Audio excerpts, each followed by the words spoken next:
And you will hear of wars and rumors of wars. See that you are not troubled, for all these things must come to pass, but the end is not yet. For nation will rise against nation, and kingdom against kingdom. Oh, hi. Matthew 24, verse 6 and 7. A scripture living out in front of you on a daily basis.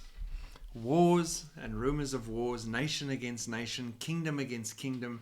And now more than ever in the last few years, we are seeing this play out to drastic degrees all around us. Radiation levels mysteriously spike along Norway's border with Russia.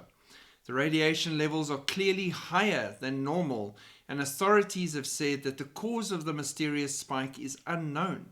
One fear is that it could relate to Russia's Pankovo test site for the Burevestnik, a nuclear-powered, nuclear-armed cruise missile on the Novaya Zemlya archipelago. The experimental weapon, known as Vladimir Putin's Flying Chernobyl, is intended to be capable of remaining in the air for days or even weeks as it probes weaknesses in Western defenses.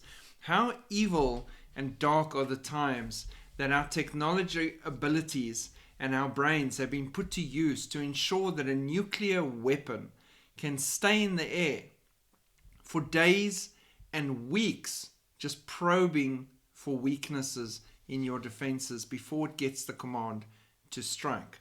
Where have you ever heard of something like that before? Jamaica follows in Kenya's footsteps as Kenya promises more troops in Haiti. The security mission in Haiti, led by troops from Kenya, is set to receive more men from the East African nation in coming weeks. This is in line with the promise the Kenyan president made in 2023 to aid in the insecurity issues in the Caribbean country. Kenya was the first nation to send soldiers as part of a bigger UN initiative to lend international help to Haiti, which slid into war and political uncertainty in 2021 already. US finalizing plans to send $567 million in immediate security aid to Taiwan. China just doesn't want to start the war. Let's keep prodding that dragon. Let's prod it and prod it and prod it with the money we don't really have, that we're printing, that we could actually have used to support our own people who are suffering. The US is in the final stages of sending almost $570 million in security assistance to Taiwan, the largest such package to date, and one sure to frustrate China. The administration will use its fastest tool available to deliver the aid, direct shipping of its own stock, a process that it's heavily relied on to support Ukraine's self-defense. The $567 million package has already received the Pentagon's approval and is awaiting the president's signature, or maybe the president's wife's signature, or maybe Kamala Harris's signature, or the ice cream stand guy's signature. Russian nuclear submarines cross under the Arctic ice near the US coast. 2 Russian Navy submarines, one armed with nuclear missiles, completed a voyage under the ice of the Arctic for a transfer from the Barents Sea to the Pacific Ocean. The Russian Defense Ministry on Monday announced the transfer of the 2 nuclear-powered submarines as part of Ocean 2024, the week-long strategic exercise that took place in the Pacific Ocean and Arctic Ocean. The transfer came as Moscow and Washington heated up their rivalry in the Northern Hemisphere this month. They've deployed nuclear-capable bombers to Northern Europe and Northeastern Asia and conducted power projections around the freezing Arctic region. The Imperator Alexander III is a 24,000-ton Borei-class ballistic missile submarine armed with 16 submarine-launched ballistic missiles, and each missile carries 6 nuclear warheads. This type of weapon is one of the 3 parts of Russia's nuclear triad. Everybody, everywhere, worldwide, is getting their pieces into position for the moment the restrainer is removed and everyone can hit that button they just can't seem to push right now. US troops finish Alaska deployment amidst spike in Russian activity. Anchorage, Alaska, about 130 US soldiers are returning to their bases after being deployed last week to a remote Alaska island with mobile rocket launchers amidst a spike in Russian military activity. The deployment to Shemya Island involved soldiers from Alaska, Washington, and Hawaii with the 11th Airborne Division and the 1st and 3rd Multi-Domain Task Forces. The deployment coincided with 8 Russian military planes and 4 naval vessels, including 2 submarines, which were doing the transversal under the ice, traveling close to Alaska as Russia and China conducted their joint military drills. Nothing breached American airspace.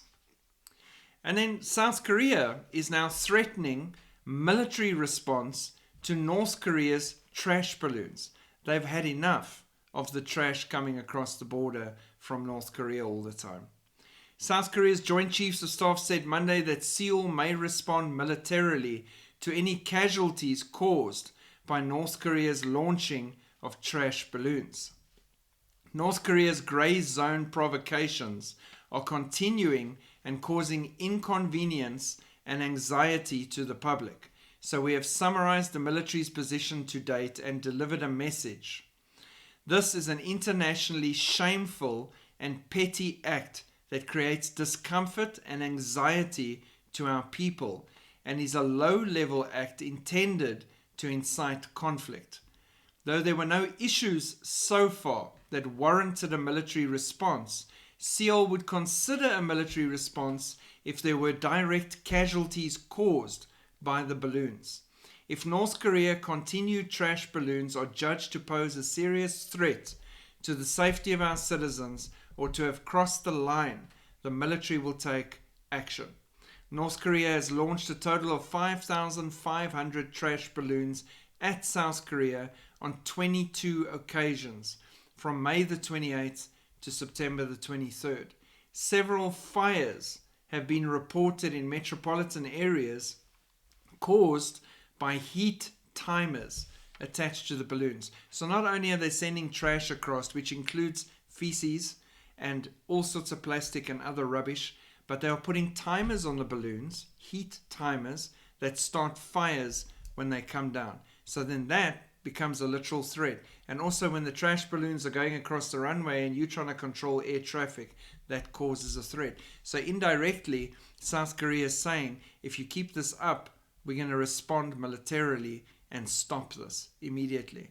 And yes, the people are stressed out and anxious. Can you imagine living there and you're sitting outside and you've just cleaned the whole area, everything seems fine, and a massive trash balloon from Kim Jong-un lands on your front yard and boom, now what? Besides the danger of getting hit directly or the fire starting and burning your house down, I mean, come on, seriously? It's ridiculous.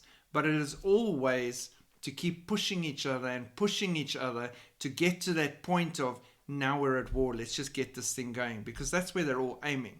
They're all aiming to really just be at each other's throats and test their little weapons and see how much damage they can cause. Not one of them thinking about the repercussions of the damage that is going to be caused to them and the repercussions for their civilians in the process. Because it's never one-sided.